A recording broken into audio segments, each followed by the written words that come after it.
movement program. Also want to say thank you and welcome to all of you who haven't yet been a part of our programming so far this year. We're excited that you're here and excited that you're beginning to start you're willing to start your journey in regard to learning more about Indigenous peoples and the ways in which our church can continue to do better at doing right by and justice by Indigenous folks in our world. I want to say thank you to our tech team this evening. We have two folks with us this evening from the ELCA Communications, Will Nunley and Candace Bookbinder, who have supported our programming over these months, along with other folks. But tonight, those are the folks who are going to be watching over us and making sure that we have the things that we need for this presentation. This conversation that we're having this evening is an important one. It is a kind of a number two or part two to the conversation that we started last week with George Macaulay. George Macaulay is a survivor of Indian boarding school and was with us last week to tell part of his story and give us some encouragement as we continue to do this work around Indian boarding schools, etc. This week, we're going to be having conversation with two very important people in my life. One is my auntie, Auntie Barb is here, Barbara Tucker, and also Nicole LeBeau, who is also a dear friend whom I've gotten to know over the years. And so really thankful that they've been are willing to be a part of this work that we're doing around truth and healing and share a bit of their story and a bit of their family story as well. Tonight, oftentimes oftentimes we have opportunities for questions. And just as we practiced last week, we won't be having any questions for our panelists this evening in order to make sure that we maintain some safety and give folks space to tell the story on their terms. And so we won't be having hosting any questions or facilitate any questions at the end this evening. So just be aware of that. There might be some information that I allude to that will be put into the chat for your information by our co-moderator there, Candace. So be watching for that in case some helpful information comes by or comes through. I also want to say that this evening I am coming to you from the traditional homelands of the Ohlone, the Miwok, the Muwekma, and the Lijan peoples. I am here on their traditional homelands, which is currently known as the city of Berkeley, California. I normally reside on the Cherokee Nation Reservation, which is the original homelands of the Osage, Caddo, and the Quapaw people. If you'd like to take a moment now on your own to enter into the chat the traditional homelands, Indigenous peoples, where you find yourself this evening, you're welcome to do that to offer your own land acknowledgement this evening. And with that being said, I'm going to welcome Barb and Nicole into the room, and we're going to begin our conversation this evening. Again, thank you so much to the both of you for your willingness to be here and to share your story and your family's story.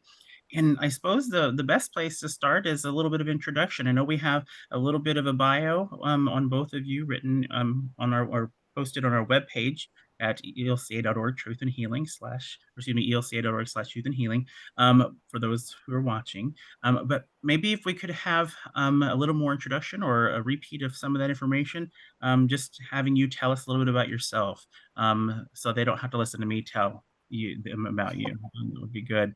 And we'll start with Barb. Barb, why don't you tell us a little bit about yourself? My name is Barbara Tucker, and as Vance said, I am his auntie. I've loved him since he was born. I do reside in the Cherokee Nation Reservation in the northeast corner of Oklahoma. I live here with my husband and two dogs in a very beautiful part of the Oklahoma that they call Green Country. My Cherokee name is Galonas. I was given that by my grandfather, who was one of the original enrollees, and the family the allotted land is still in the family, and I have a sister that lives on the original home place. I'm happy to share what I know, and what I know came directly from conversations with my mother throughout the year. And I went over the questions that are possibly we're going to try to get to. And those are all the things I love to share. I love to share my mom's story. I love to share the insight into me through her and those experiences. And I'm just glad to be a part. And thank you all for tuning in. I see Good Shepherd Lutheran Church. Welcome. And as you can see, I'll be a little long-winded because I love to talk too, and I love to tell the story, but that story is as beautiful as it is sad. Mm. So Yeah. So if she gets long-winded, folks, you'll know where I got it from. So genetic. ain't it? So Nicole, thank you, Barb. Nicole, why don't you share a little bit about yourself this evening? Mutakiapi Lemie Kangi Wiaka Okasewi. Hello, everybody. My government name is Nicole LeBeau. I am originally from South Dakota, from the Ochedi Shakoi lands. Right now, I reside in Tucson, Arizona. And so I'm with the Tahana Atam and the Paskiaki tribal lands down here. And in Arizona, there's 22 tribal nations down here. So I get to learn a lot more as I'm down here. I am a descendant. My grandma, Marcella LeBeau, my grandpa, Gilbert LeBeau, one of my aunties were all boarding school survivors. So I've gotten a lot of information from them, mostly from my grandma, Marcella LeBeau, who Vance got to meet when we went to a Native American boarding school convention or conference in Carlisle, Pennsylvania, which was amazing, by the way. And I got to go there with my grandma Marcella and one of my nieces, Raya. So this has been a passion of mine, just honoring my grandma's legacy, my grandpa's legacy, our family's Yes. legacy, and continuing to talk about this. And I think Barb said it great. It's very amazing and heartbreaking and all of these emotions that are just tied into it. And it's what's in my family history and what has impacted me, which has impacted my son and other people. So just to get the word out there so people do know. I went to Northwestern for my master's in counseling, and I did so many presentations about the boarding school, about the intergenerational trauma, and all of these other impacts that I've seen on our communities. There would be so many people that would be like, what? When did this happen? Did this happen? Is this really true? And I'm like, yes, it's my grandma. As many presentations that I did, I would try to bring my grandma and just to have her there in the audience to um, have people just see that it's not generations away. It's not like 10 great grandmas away. It's my grandma who was impacted, who went to the schools, who saw this intergenerational trauma happen to our family, and her passion about trying to get knowledge and education out to people and the healing, how to heal communities. That was one of her biggest things that she did, and so that's the legacy that I carry on. Thank you for having me here. Yeah. Thank you, Nicole. Thank you for all of your work as well. Well, let's just dig into it a little bit here. Let's hear some of those stories. But I think my first question is a little more about you. Though those stories that come from your mother, your grandmother, make up some of that story that your own story. I realize, but I'm curious, and this was a question. Some of the questions I sent to these two women was, when did you first know? If you can remember, when did you first know that your mother or grandmother went to Indian boarding school? And do you recall your thoughts when you first learned about their having attended a school? Was there anything significant that you can recall from your childhood when you might have learned that that was the case for your mother or grandmother? And we'll start with Barb again.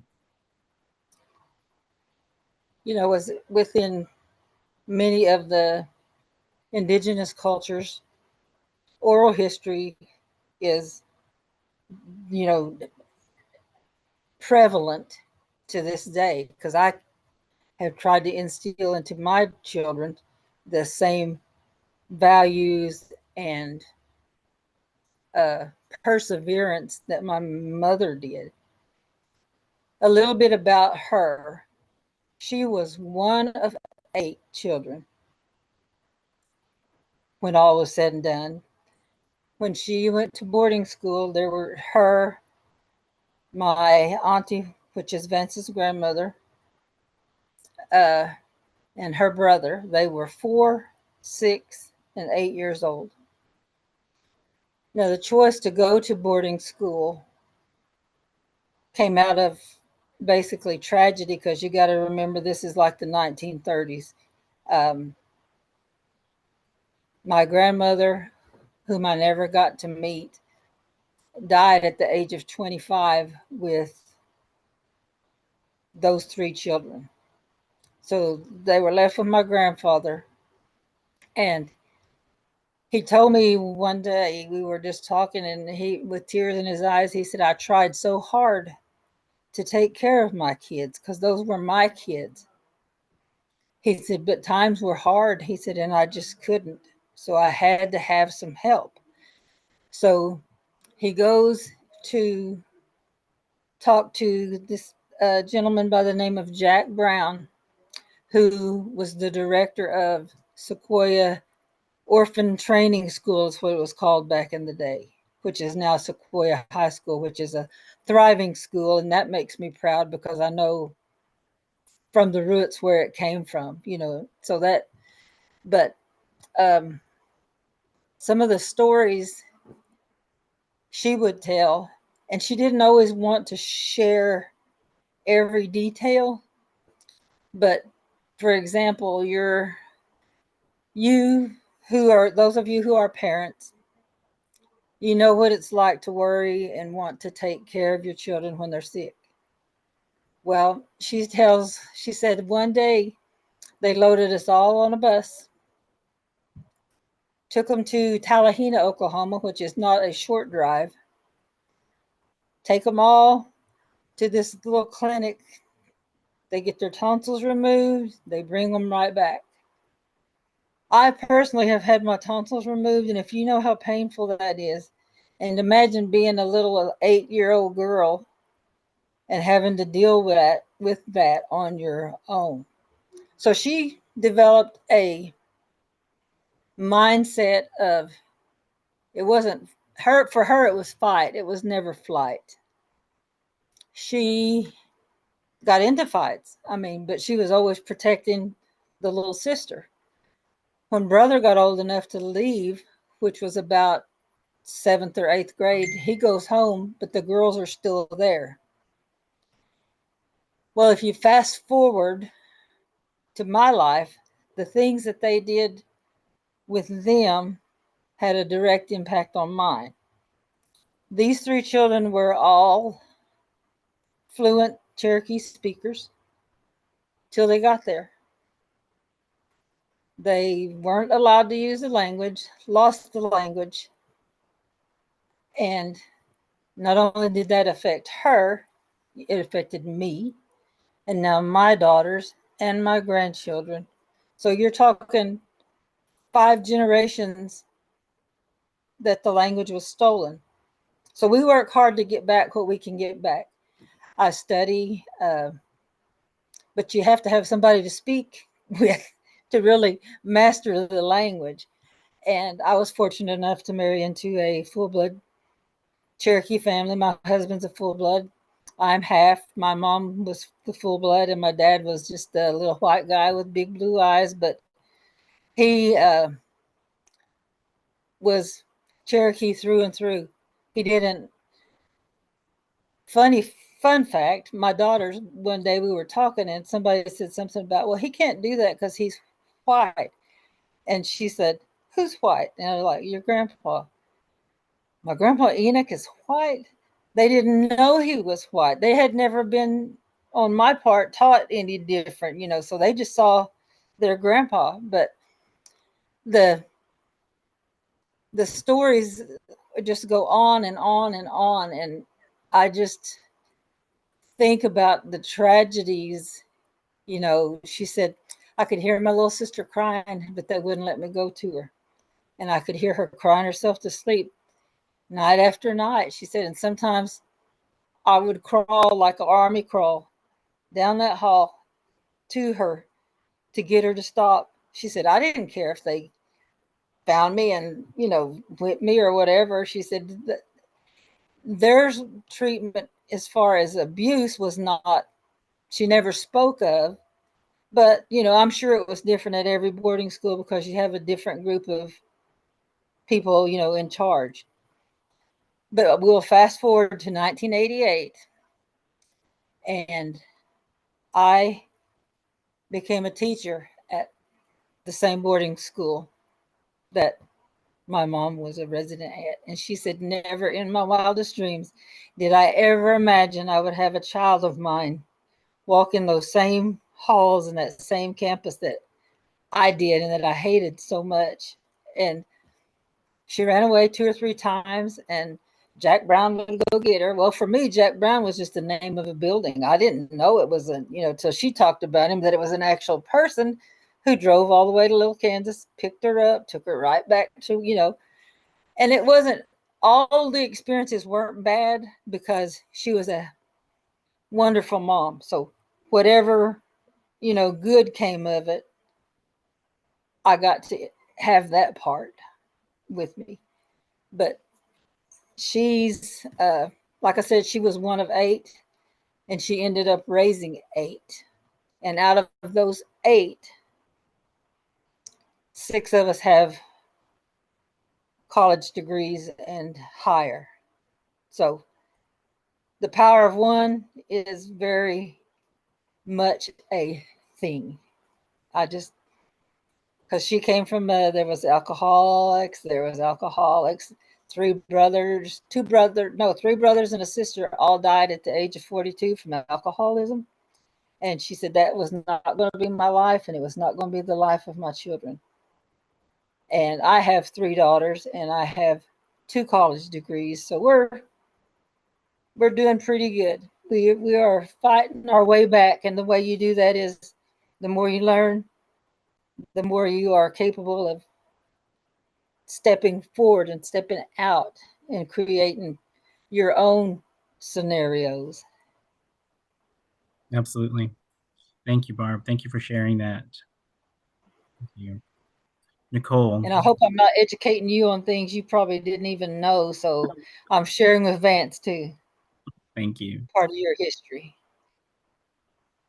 Nicole, do you want to, I'll ask the question, but certainly you can share as much as you need to about your grandparents. When did you first know that your grandmother was a student at an Indian boarding school? Do you remember any thoughts you might have had as a young person, what that might have meant? Yes, and thank you, Barb, for sharing all of that. That sounds a lot. A lot of that sounds familiar to my grandma and grandpa's story as well. Um, there's a lot of similarities that I noticed. So I was about, I would say, a teenager, maybe 16, 17, when I learned that my grandma had been in a boarding school. And the thing is that, so my grandma and grandpa were married. My grandma was the more talkative one. My grandpa was the one that was more, didn't like to talk about the hard things that he's been through. So when we talk about the boarding school, it was always my grandma.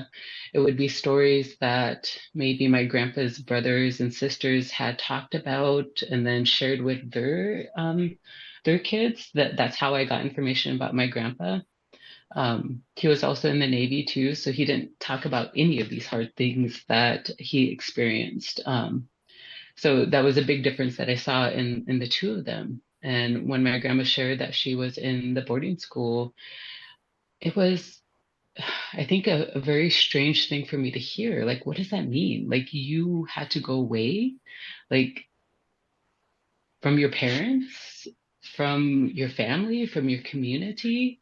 And also, when my grandma was about 10 or 11, and I could be getting these mixed up as well, but she had lost her mother at a very young age, and then her grandma had stepped in and taken care of her and her siblings. I believe there was 5 of them all together, and so there were a lot of stories that she shared about her grandma, about her mom. And then after my grandma had passed away, I'm sorry, my grandma's grandma passed away, then my grandma kind of took over and was kind of the head of the household. And she took care of her brothers and sisters as best as she could. And this was still, I would say she was like 11, 12 years old. And then her father decided that he wasn't able to take care of them the way that they needed to. So he had the idea, oh, I'm going to send them to boarding school. And the thing is that my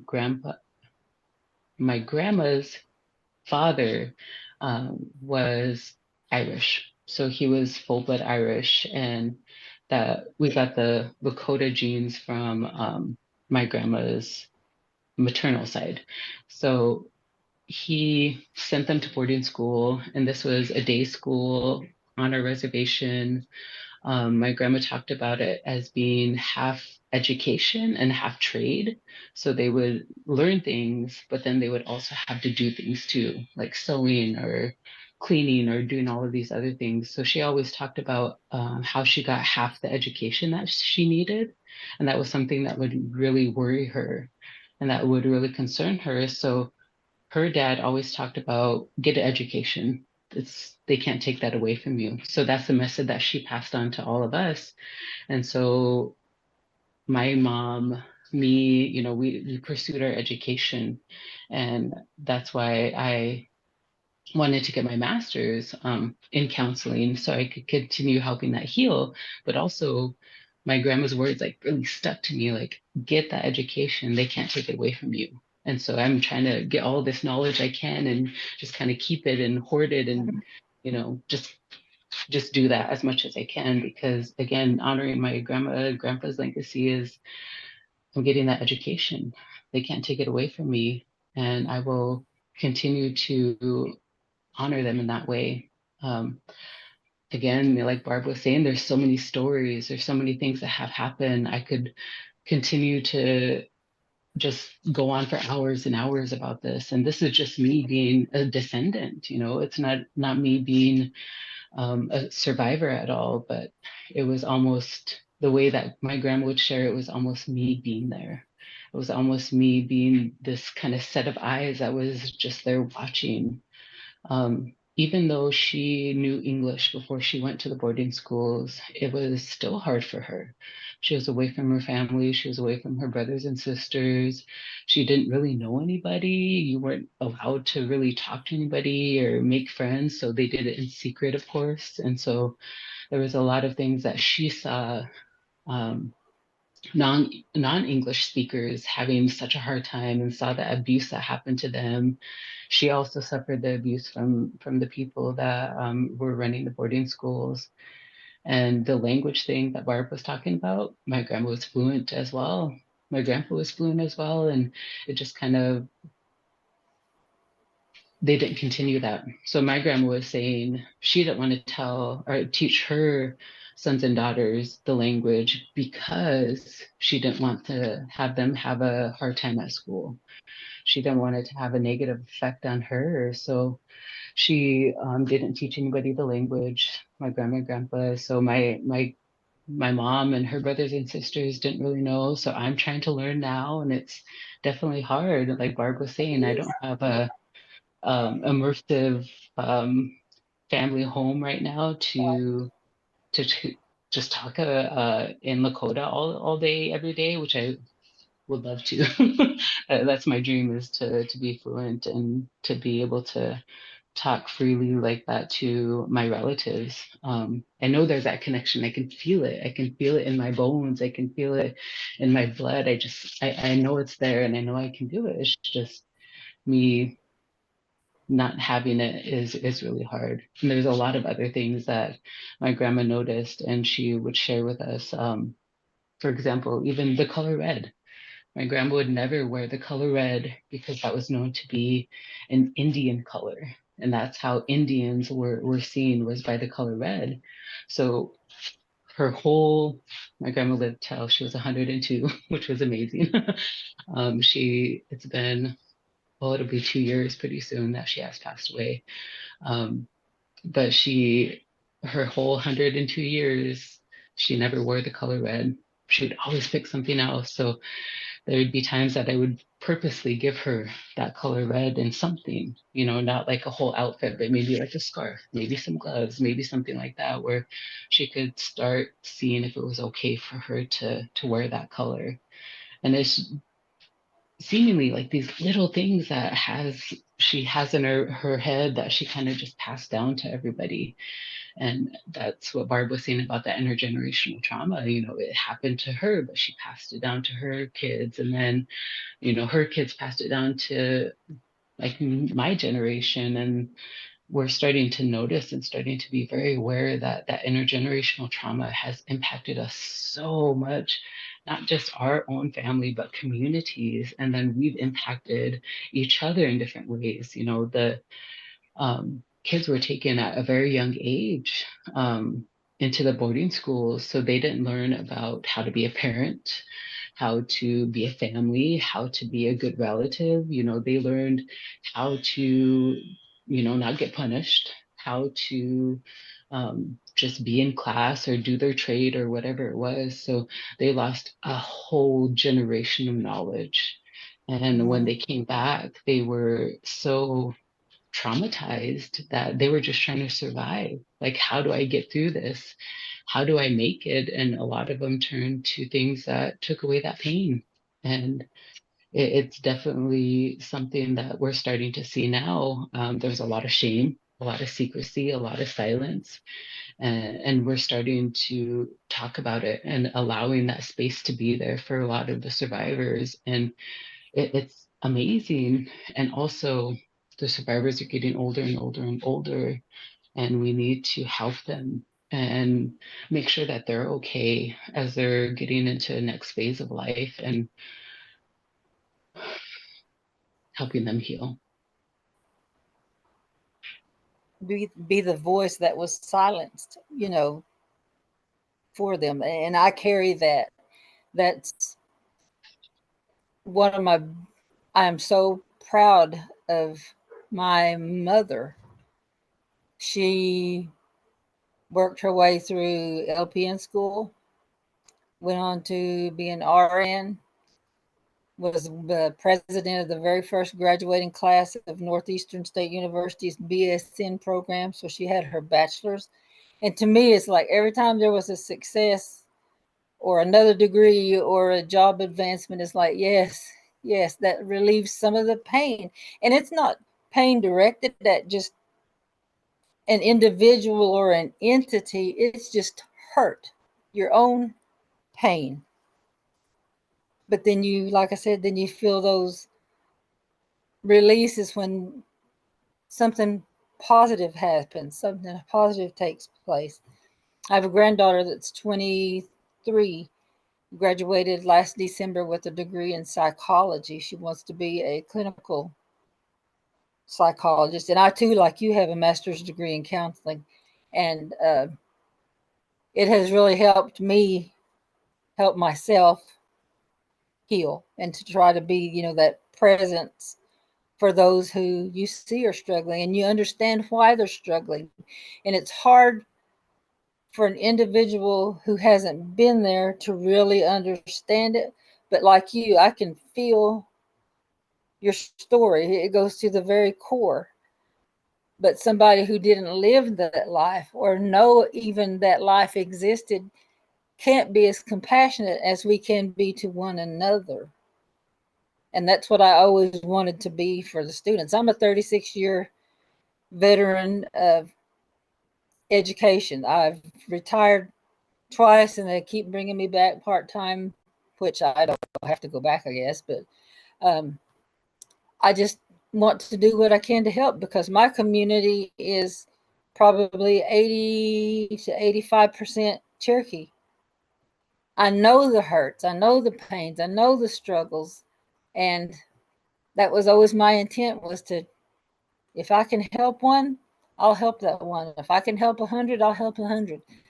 But that was my realization. Everybody says, I don't know what I'm supposed to do in life. I don't know what I'm supposed to do in life. First of all, you're supposed to live it. But I had always said, I don't know what I'm supposed to do. Maybe when I grow up, and I'm 65 years old, I'll grow up someday. But I want to help you. I want to hear your stories. I want to hear other stories. And nobody can relate to it if you haven't been there. You know what I mean? Like, I haven't jumped out of an airplane, so I can't relate to somebody who's a skydiver. But I can wonder about it, and I can be positive to that person, or I can help that person overcome that fear. Step up and take care of you. That's what I want our Native kids to know, that they can be a part of this big world. There's room for everybody. Everybody's got a place at the table. Yeah. Well, it's so funny because Nicole and I kind of chuckle because I have had the chance to meet Nicole's grandma, Marcella Oh, LeBeau, and so and as you talked about Auntie Annie, um, Lamb, who is your mother, and Barbara, and talking about becoming a nurse. That's a bit of Marcella's story too, right? And so I don't know if you want really? to talk about that too, Nicole. Yeah, she joined when World War II had started. So Mm-hmm. she went to the Army Nurse Corps over there. She was kind of towards the front lines in Liège, Belgium during the Normandy uh, day. And she continued. She was the director of nursing for such a long time at our hospital in our reservation town. And she just did so much with that. And she even got an honorary doctorate of public health from Oh, one of wow. our from one of our universities there in South Dakota. And so in our language, Unchi means grandmother. So we would always call her Dr. Unchi. And just that again, like showing this strong care for her community. She would Mm-hmm. do anything, not just like in this nursing role, but she was on council. There were different things she got, or she helped get no smoking in the public places in our reservation. And this was way before it started, like now, no smoking anywhere. But on a reservation, it was started, I would say, 80s, 90s, and it was a fight for her to do that. But this care that she is showing now, or I'm sorry, when she was alive, was nursing, was getting educated about intergenerational trauma, helping her community heal. So again, like a lot of similarities with our families, and I'm sure like many families across Native communities. My mom worked. She didn't actually stop nursing. I think she worked in every area you could probably think of. And when I worked at a little school, still within the reservation area, she said they had a grant for a school nurse. And she said, well, you know what? I've never done that. I would like to be a school nurse. So she goes to work with me. And then I switch schools and I leave her there. And she works there about 8 years. And then my dad gets sick and has cancer. And so when he passed, she said, I've never thought about doing hospice, but I think I'll do hospice. So guess what? She goes and does hospice. She's done surgery, she's done maternity, she's done emergency room. She didn't really officially retire from nursing completely because she did home health and wound care and till she was 78, I think. And that's because I wanted to retire and just didn't want to drive her to work every day. Just kidding. No, it's just But it's a she was a wonderful, go getter. certainly so, certainly so. I miss her too. Um, so I'm going to shift us just a little bit, just because I think it's this bit of this question in particular is may seem a little off to some, but I think it's important. And Barb, you've already talked about it a little bit, but the question is um, what um, what school did they attend? So Barbie already mentioned that, and you've already talked about being on campus, but you did make a comment. So I want to ask you this question in a moment too, Nicole. So, what school did they attend, and have you ever visited the campus yourself? But Barbie mentioned you made a comment that Annie said she couldn't believe you went to school there, right? And I think I need you to mature that answer a little bit for us. Okay. Why was that? Why would you go to why would you go to work there? What was different?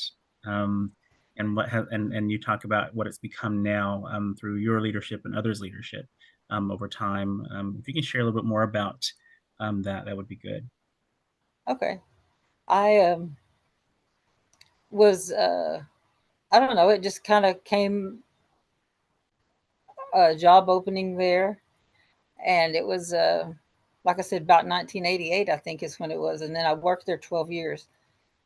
And I left when my sister came on board as superintendent of that very same school, my younger sister Gina. So when if you knew where Sequoia High School was, there's this like gigantic water tower right on the side of the road by directly on campus.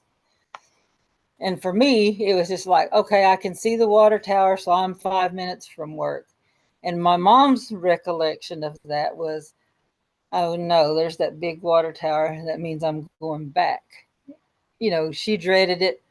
I just kind of timed myself by it, but she stayed there until about the eighth grade, and then they went home. And then she graduated from high school in Little Kansas and went to nursing school in Conway, Arkansas, and then Northeastern State. And I went to Northeastern State. My sister went to Northeastern State. The part of us went education, the other part, the family went nursing. So well, that's the two big areas we are, but they are both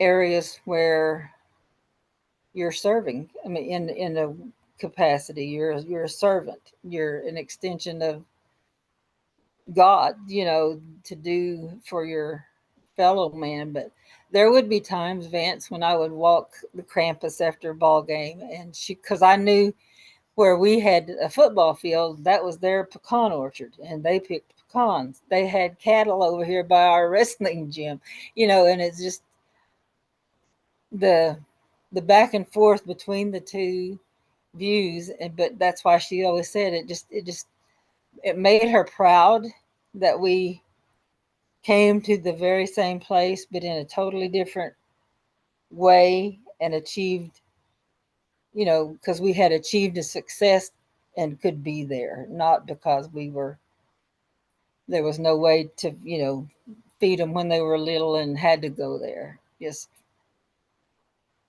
my grandma died, my mom's mother, you know, to give you a little background there, when she was 25 from tuberculosis, and they had moved her to Tallahassee to one of the, like where they housed everybody that was sick, you know, to kind of contain the sickness. And she knew she had those kids at home, and so she checked herself out and went home, and then she took care of them up until when she died. So Yeah. that's Grandpa and Grandma Ollie. I never met her, Mm, but I've met her through my mom. I guarantee you. certainly. Thank you, Barb. Nicole, have you ever been to your grandma's school? Where did she go to school? So as Barb was talking, I was trying to remember, and I know that I've heard the story many, many times, not just by my grandma, but by my mom as well. I know that she went to two. So she went to one, and I think that her and her siblings didn't like it. So they talked to their father and asked to be moved. So I think they got moved to it was either St. Elizabeth or St. Mary's. And these were day schools that were on the reservation, are very close to that. So I'm trying to remember. I could be very wrong. I'm sure my mom is yelling at me right now, like, no, that's not it. Sorry, mom. She's here in the group too. So I don't think I could go to either of them um, to be there. I think it would be very hard for me. Like even just thinking about it right now, it's I'm tearing up. Um, just knowing that she, as a young girl, had experienced this horrific, traumatizing events, like many events that had happened to her there, and as well as her brother and her sister. And so I think it would be very, very extremely hard for me to go there, even if they're still up and still going, or even if they're torn down and not there anymore. I think it would still be very, very extremely hard for me to be there. It was kind of hard for mom too. Like when we'd have events, she'd say, "Well, I don't know." She would kind of give you an excuse not to go till the grandkids started playing ball there, and then it was, she was all about them. But it was very hard. But a cute story is she said they would bring in boxes of shoes, and everybody would just jump in and find a pair that fit. Big, ugly, brown, clumpy, and black shoes. She said, but every now and then there'd be a brown pair in there, and we would just fight and fight, fight for that brown pair of shoes, even if they didn't fit, because we wanted to look different than everybody else.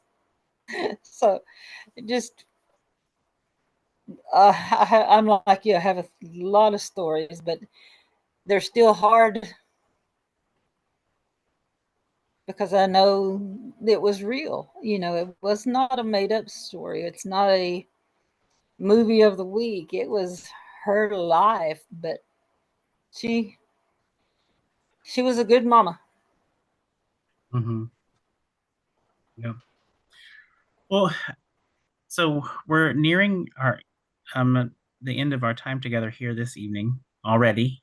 We could certainly go on for a long time. I do want to make space and give Nicole first an opportunity to share. Are there any stories that you'd like to share that your grandma shared with you with the group here this evening that you think would be helpful for us to hear? So my grandma had tried to figure out a way to help the community heal. And my grandma, because she lived to be 102, had a lot of ability to get the word out. And so people wanted to hear her talk. People wanted to hear what she had to say, not just being an elder, but being a nurse, being a very dedicated member of our community. She was able to put together workshops on healing and like a ceremony. It's called wiping of the tears. And so that is supposed to help us kind of move through that grief, move through that loss, move through these very hard times that we've had in our lives. And so she's been able to do that. And I know that she wanted to do a lot more. There's a lot more that she wanted to do to help that. She's been recorded many times, having said that there's this pervasive sadness that is on our reservation because of the boarding schools, because of that grief and that loss that's still there. And so I would just say, to everybody to learn as much as you can about it, and to know that it's there and that intergenerational trauma is still impacting us. Even though my grandma was, 11 to 18, she went to the boarding schools, and that was, trying to do the math here really quick, like 1930s. And so here it is, 2000 2000s, that it's still impacting me. It's still impacting my son. It's still impacting my relatives. It's very, very present. It's not anything that's in the past. It's not anything that has gone and done, and we can talk about it in the history books. It's still very present. There's a lot of movies, there's a lot of things to get educated on. I don't know if anybody's ever seen it, but Reservation Dogs is the series that is on Hulu right now. I don't plug it, I'm not promoting it, anything like that. But they did a really, really good episode on the boarding schools. And so it's hard to watch, of course. So please take care of yourself while you're doing that. As we are learning about this healing, it is hard. It's going to be very, very hard to talk about it, to hear survivors, to take care of survivors, all of these things. And it's so worth it. It is so worth it to start a healing journey for people, not just individually, but communities. And I go back to that communities because it is this pervasive sadness that has impacted a lot of us. When I talk about intergenerational trauma, it's impacted communities, it's impacted so many things. So when we think about educating ourselves, learning as much as we can, asking questions, how can I help? What can I do? And even leading to the point of going into community to see how you can help. And knowing that, yes, there may be some resistance because, of course, we don't want to talk about hard things sometimes. It's not anything that we just wake up and do. And it's something that has to be earned and gained with these survivors, and knowing that what we're doing is helping. We're healing. We're talking about it so that we can break the cycle, so that we can say, this is not going to happen anymore. Like, I am going to wear red every single day. I'm going to speak my language every single day. I'm going to pass that on to my son. I'm going to pass that on to grandchildren. I'm going to, continue in my communities to show up, to offer that hand to people that may not know that what they're feeling is connected to the boarding schools and the trauma that experienced there. So I would just say education. Just continue to get the education, continue to get that knowledge, and help with healing as much as you can. Right. Well, and you kind of took that last prompt and asked it for us. And so I'm glad you shared those words and absolutely all those things. It's also very helpful when someone else besides Vance says it to the church. So thank you for saying that. But I also want to give Barb the chance. And Barb, this question is important to me because I need for other folks to give us some wisdom, right? I need for other folks in the church to hear some encouragement here. But knowing what we know about Indian boarding schools, I want to ask this question directly to you. What do you hope the church can do as a response to the church's complicity and implication in this perpetuation of erasure, family separation, and indoctrination? So what do you hope for the church? And Nicole's already mentioned some things, but is there anything else any other things you can offer to us? I don't know. I for me, acknowledgement, involvement in those communities or wherever you can make an impact or do a community service, to see. I know the Lutheran Church I've been connected to it in a lot of ways as well. But just kind of what Nicole said, just be that ever present, always willing to listen, always willing to see how you can make a difference, talk to the elders, which, they're going to always have something to say. They're going to always give you a way to, if without saying not give back, but a way to make an impact that could be something that would be healing, like in your community, Nicole, to come in and offer up a memorial in your grandma's name, or a scholarship in your grandma's name for some senior who is really dedicated to themselves. I am right now on a committee to try to revitalize and improve a local park that was shut down. That's my next project, I suppose. You know, we're trying to get some funding to do some things there because the communities are lonely. They're looking for those things. They're looking for someone to say, here, take my hand and let's do this. And it would be something positive for your community, not just, I don't know. You just have to figure it out community by community, but I guarantee you there's always something that can be done to improve those relations, to have an impact where you live, not just the church, but people in general. Um, it's a hard life. Where the world is hard. It's not forgiving. It's not welcoming. But we, as servants of the church and servants of the Creator, have got to be the ones to continue to play that role, to speak out, to speak up. I could, like I said, I could talk to you all night about my mom. I could tell you about my family. I could tell you about different aspects of hurt when it, affects me directly. And then I just have to think back, well, God put me here to do a work and I'm going to do it. And the church just continue to do what you've done over the years. I mean, I know there's a lot of, depending on which, church, there's been different traumas, but there's always also a place where you can help with the healing just by opening your arms. Absolutely. Absolutely. Thank you, Auntie. Well, so I would say that this has been tremendous.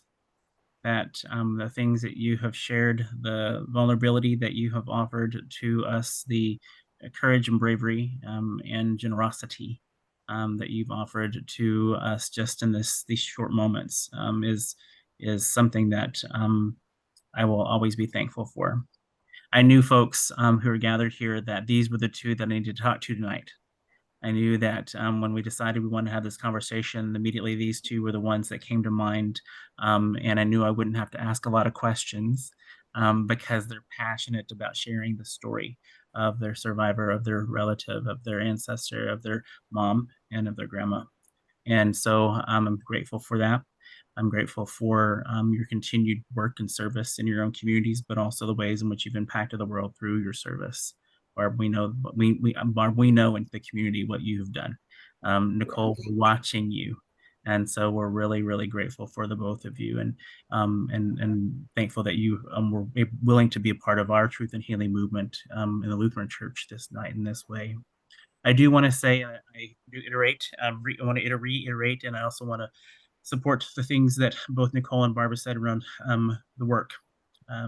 We had to be careful. I do want to place the caveat that we can't just assume that every Native person wants to share their story. Not every survivor wants to talk about. Right? We talked about this last week. George was willing to share. Other survivors are willing to share. Many descendants are willing to share, but we can't make the assumption. And so the important thing is to do the work of learning, like we're doing through the Truth and Healing movement, and learn how to be in relationship with Indigenous peoples before we begin asking the questions, right? So when we're in relationship with Native people, they're more than likely willing to automatically share some of those stories with you, or more easily share those stories with you, versus it being, oh, here's another stranger who wants to ask us about things. And so just be cognizant of that as you begin building those relationships out there in the world, and just know that Native people certainly are in need of healing, but I think, as Nicole and Barb alluded, all of us need healing, and all of us are deserving of it. And so, white people, non-Native people who are complicit and implicated in this work because of the churches and what the churches have done in regard to Indian boarding school, we have a lot of healing to do as a church. And so we're doing this work, right, through the Truth and Healing movement and the repudiation of the doctrine of discovery and all the things that we've been about and we will continue to be about moving into the future. To learn more, this is my commercial. I should have been on TV, right? To learn more, we want to invite you to the our next presentation, which I believe is on the 21st, about the Truth Seeking Truth Telling Initiative. If you go to elca.org/Indian boarding schools, you can read more about the initiative. It looks like Liz Andrus, who is my co-lead on that initiative, is in the room offering up some ideas for reading materials. I believe right now is what she just did in the chat, if you want to look that up. But we will gather some folks who've been working on that initiative already. Some of you already know that we've opened up to 27 synods out of their 67. And we will be presenting on some of that work and how we've come to how we've, over the last 2 years, with the help of Liz Andrus, who unfortunately won't be able to be with us, have been able to organize this work to do the research just on Lutheran boarding schools and how Lutherans might have it engaged in boarding schools that weren't Lutheran. So the work's begun, both in our church, and then also in other denominations and the Catholic orders across the United States, and we're excited to see that happening. So plan on joining us. The other last thing I will say is that this is certainly a month full of activities for a lot of organizations, ours included, around Indian boarding schools, obviously. But on September 30th, it's a Saturday, it's the National Day of Remembrance for Indian boarding schools. It's the same day as Orange Shirt Day, which was started in Canada but has made its way into the United States. So we want to remember Indian boarding schools and the survivors and descendants by wearing our orange, posting our selfies, post your selfies on social media. Use the hashtags that we've listed for you on our webpage. And because the reality is that doing something as simple as wearing orange and posting and having folks engage you, non-native people, right, in that moment, to let them ask you questions about what you know so far, is how the movement continues to grow, and how the education.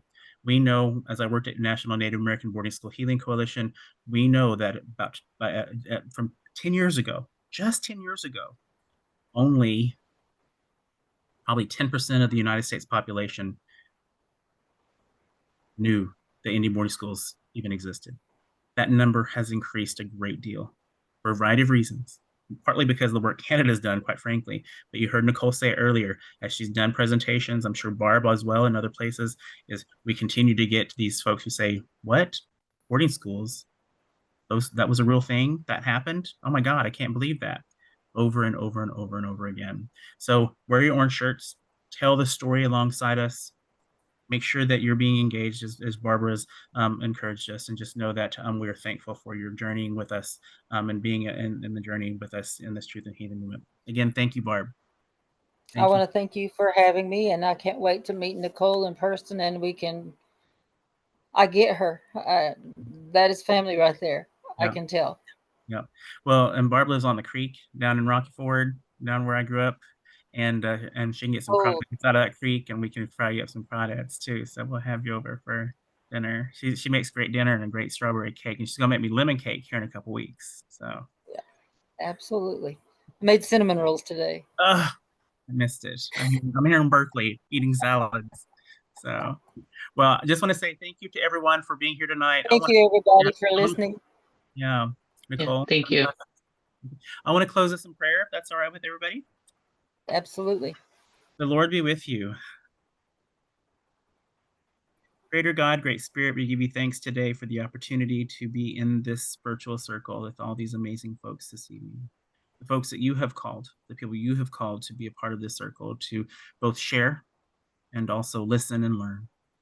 Give you thanks for open hearts and open minds, and for sparking the flame of passion for us to go out and do justice in great ways for Indigenous peoples, both for the survivors that remain amongst us, but also for all the descendants who have been impacted by Indian boarding schools and all the other social ills and perpetration of genocide that happened to Indigenous peoples across the land. We give you thanks for the opportunity to heal and to grow together, to heal together, and to even be reconciled one day.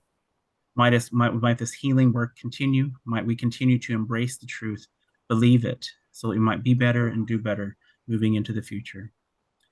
be with us as we depart from this place. Might we be surrounded in your peace.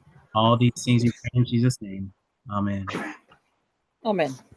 And thank you, everybody. We'll see you on the 21st. Hi, Vince. Look at this. There's Ginger. There's Ginger.